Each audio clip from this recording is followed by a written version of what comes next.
nós falamos sobre as questões éticas, certo? Sobre alguns dilemas éticos que nós profissionais, nós psicólogo, psicólogue, desculpa gente, desculpa a zoação, enfim, nos envolvemos de certo modo, né? Então, agora eu quero falar um pouquinho mais sobre isso, trazer uma questão ética, trazer a questão moral também, juntamente com um passo a passo que você pode colocar em prática caso você esteja passando por algum dilema ético na sua prática clínica, para facilitar um pouco isso. Na última aula, né, a gente falou um pouquinho como às vezes as coisas não são tão simples, né? A gente acha que é muito preto e branco, mas muitas vezes nos envolvemos em alguns dilemas que infelizmente não existe uma resposta certa a seguir. E hoje a gente vai continuar, querendo ou não, falando um pouco sobre isso. Eu sei que vocês adoram porque vocês seguem fielmente aquelas pessoas que tentam trazer como se as coisas fossem simples, né? Como essa é a verdade, isso é certo, o código de ética fala isso e aquilo. Muitas vezes, nossa, gente banaliza o código de ética. Fala que o código de ética fala um monte de coisa que não fala, né? Tudo para se defender basicamente, eu não faço isso na minha clínica, eu não faço isso na minha profissão, então o outro fazer tá errado. Nossa, que raiva. Psicólogo é foda, cara, pra querer prejudicar os coleguinhas um ser difícil. Enfim, vamos começar aqui. Então, continuando, né, esse capítulo, a gente vai falar sobre as leis, regras de licenciamento, padrões legais de cuidado e outras regulações governamentais. Então, a competência ética na prática clínica não se limita aos códigos de ética. Também envolve um conhecimento profundo das leis, regras de licenciamento, padrões legais de cuidado e outras regulamentações governamentais que regem a prática da psicologia. Esses regulamentos são essenciais para garantir que os profissionais atuem dentro dos limites legais e forneçam cuidados seguros e eficazes aos seus pacientes. Aqui, né, é uma questão muito importante, porque muitas vezes ficamos muito focados na questão do código de ética, não sei o que e tal, mas ser ético, ser moral, não diz respeito apenas ao código de ética de uma classe ali de profissionais, certo? Você ser uma pessoa e um profissional ético diz respeito também de você seguir com as leis, as regras e tudo mais, daquela sociedade, daquela cultura, certo? Se a gente ir para um lado filosófico, aqui é muito difícil você se dizer uma pessoa ética simplesmente porque você segue uma questão ética e ignora outras questões éticas. E eu vou provar que você não segue tanto. Aqui, nem sei se você tá vendo. Aqui, o dedo. Enfim, vou provar. Então, primeiramente, conhecimento das regulamentações. Então, terapeutas devem estar cientes das regulamentações específicas de sua jurisdição, pois essas regras podem variar significativamente de um local para outro. Isso inclui leis relacionadas à prática da psicologia, requisitos de licenciamento, padrões legais de cuidado, confidencialidade, consentimento informado e reportes mandatórios. Aqui, de cara, muitas pessoas já entram em questões éticas e morais por simplesmente não irem atrás de licenciar na prefeitura, ali de ter o seu alvará de atendimento, enfim, de todas essas questões do bombeiro, enfim, todas aquelas frescuradas que precisa ter lá a vigilância sanitária e coisas nesse sentido. É uma putaria? É uma putaria, mas é a lei, tá? É necessário, Se você não faz isso, você, querendo ou não está sendo moral, né, ético, e essas coisas nesse sentido. Podemos até questionar a questão, tipo, puxa, então só porque é lei devemos seguir, não sei o quê, enfim, aí já entra nas questões filosóficas da questão. Por isso que eu gosto, estimulo muito, eu sei que é difícil, tá? Eu sei que é difícil você, às vezes, ir contra as regras, porque você teme muito, né? Eu temo muito, meu Deus do céu, eu não posso, né? Porque vou me ferrar, o conselho de psicologia, não sei o que, meu Deus do céu, se me verem aqui, enfim.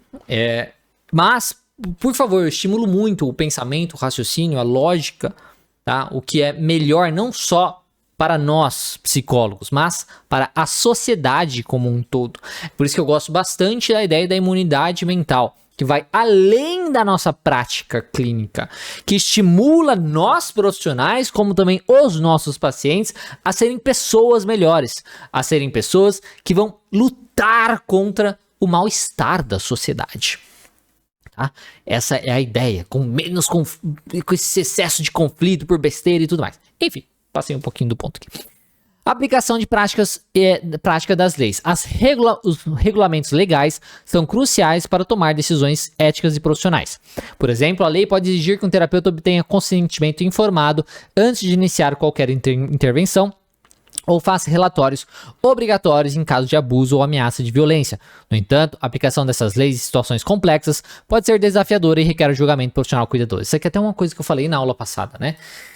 Que é uma questão delicada. Apesar de sermos aí orientados, de certo modo até obrigados a denunciar casos de violência, de abuso e tudo mais, isso é uma coisa muito delicada, concorda? Porque não somos nós que estamos dentro daquela situação problemática. Se nós tomamos a decisão baseado em leis, em regras, em códigos gerados por outras pessoas que não afeta de forma alguma aquelas pessoas, mas afeta aquela pessoa que eu estou tentando proteger, eu não estou levando em consideração de fato o que pode acontecer.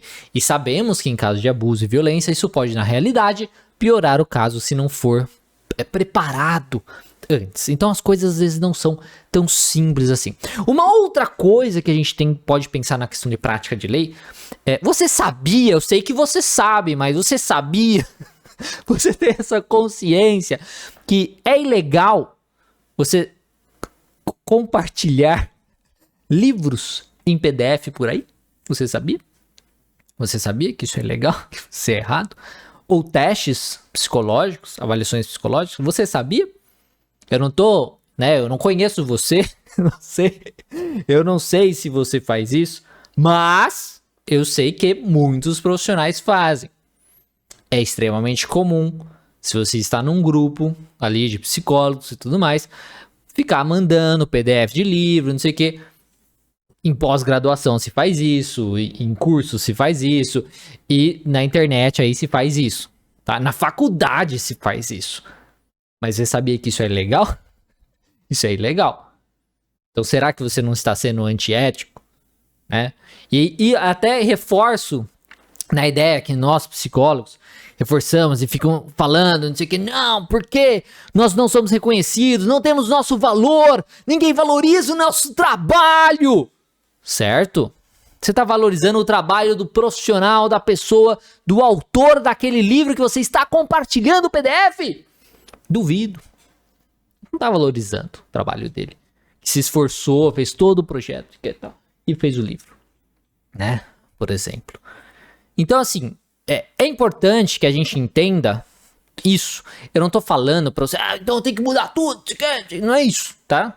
A questão é de entender que muitas vezes nós podemos entrar em hipocrisia, certo?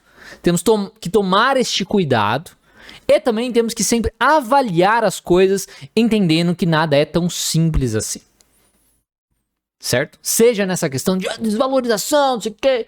Tem certeza que já reclamou de um hambúrguer caro, de uma pizza cara? Você está desvalorizando o trabalho da pessoa, então, sabe? Então, assim, e também essa questão de leis e de ética e tudo mais, tem que tomar o cuidado aí, antes de apontar o dedo para as outras pessoas. A minha ideia aqui é justamente isso. Pra gente tomar esse cuidado. Para não ficar essa briga, essa coisa de nós contra eles. Eu preciso, entendeu? Eu preciso destruir o outro, falar que o outro é ruim para que eu me sinta bem, tá? Vamos fugir disso. Essa é a minha intenção aqui. Outros exemplos aqui, né, de dilemas legais aqui. Praticando medicina, né, então um terapeuta que usa TCC para tratar paciente com TEPT e sugere que o paciente monitore sua frequência cardíaca pode estar se envolvendo em práticas que exigem conhecimento médico. O terapeuta deve entender as implicações legais de suas intervenções e garantir que não está praticando medicina sem licença. Você vê, as coisas podem ir um pouco mais complexo, né? É a mesma coisa, a ideia de que alguns profissionais, alguns psicólogos, a maioria deles, vocês provavelmente 100% que são psicólogos, porque a terapia tem que ser exclusiva de psicólogo, não sei o que e tal. Se isso acontece, muitas outras coisas de outras profissões poderiam se tornar exclusivas daquelas profissões. E isso limitaria completamente aquelas coisas. Na psicoterapia, por exemplo, limitaria um padre, já falei sobre isso, tem uma live específica sobre isso que eu falei. Limitaria um padre para dar uma orientação, enfim, muitas coisas que, por isso que eu falo que isso nunca vai acontecer. Não adianta você ficar brigando por isso nunca vai acontecer. De psicoterapia ser exclusiva de psicólogo. Assim como muitas outras coisas, igual o negócio do ato médico, também coisas específicas lá, o diagnóstico XYZ, nossológico, sei lá, precisava ser exclusivo do médico, cara 4. Isso também não vai acontecer, porque impede muitas outras profissões. Então, a gente tem que tomar cuidado, porque em muitas situações podemos estar infringindo alguma coisa que é considerado por um certo grupo de pessoas, ou por aquela sociedade, ou coisas nesse sentido. Terapia à distância também. Então, um paciente que viaja para outro estado e continua as sessões aí por que eles usam Skype, né? Mas enfim, na época nem usa mais Skype hoje em dia. Levanta questões sobre a necessidade de licenciamento no estado onde o paciente está localizado. O terapeuta deve conhecer regulamentações que ambas as jurisdições e garantir que as sessões à distância cumpram todos os requisitos legais. Por exemplo, se eu não me engano, posso estar muito enganado, mas o Conselho de Psicologia não recomenda, ou não sei se não recomenda, ou é contra, ou é errado, enfim, considera errado, você atender pacientes que moram fora, né? Porque você não tem as questões legais, enfim. E se eu não me engano, também tem essa questão de estado relacionado à questão do atendimento. Só que isso perde todo o propósito do atendimento online. O atendimento online é você quebrar barreiras.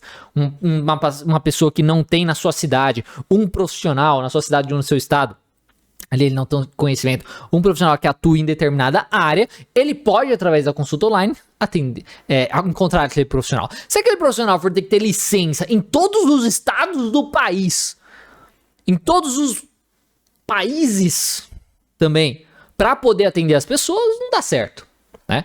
Mas isso é uma questão que é levantado também, aí às vezes por alguns conselhos, né? Consentimento de menores, então um terapeuta que atende um adolescente, que é um dilema complicado, que atende um adolescente que deseja confidencialidade sobre a decisão de aborto, deve entender as leis sobre consentimento de menores e os direitos dos pais de acessar registros terapêuticos. Isso envolve equilibrar a confidencialidade do paciente com as obrigações legais de reportar e obter o consentimento apropriado. Então, às vezes são as coisas um pouco mais complexas. E algumas vezes podemos ter conflito entre lei e ética. Às vezes, as leis e os códigos de ética podem entrar em conflito. Quando isso ocorre, os terapeutas devem consultar especialistas, colegas e tentar encontrar soluções criativas que não violem nem as leis nem os princípios éticos. Caso não seja possível resolver o conflito, o terapeuta deve decidir qual caminho seguir, ciente das consequências de sua escolha. Isso aqui é o mais importante. Entender que muitas vezes você não vai ter a resposta perfeita para o seu dilema ali ético, seu dilema clínico. Mas você deve seguir entendendo as consequências e talvez optar pelo menor mal, tá? E isso não é uma coisa tão simples de ser feito. Esse vídeo foi um recorte de uma live que eu faço quinzenalmente no meu canal e também no meu perfil do Instagram Terapia Cognitiva Online. Esse conteúdo fica disponível apenas por 14 dias no canal e depois está justamente completo todas as lives lá no meu curso O Essencial da Terapia Cognitivo-Comportamental, justamente com o livro utilizado e o resumo demonstrado aqui também na tela. Se você quiser saber aí, aprender de forma definitiva a terapia cognitivo-comportamental, conheça meu curso completo e definitivo de terapia cognitivo-comportamental, o essencial da TCC. O link tá na descrição. Qualquer coisa é só falar. Um grande abraço e até mais.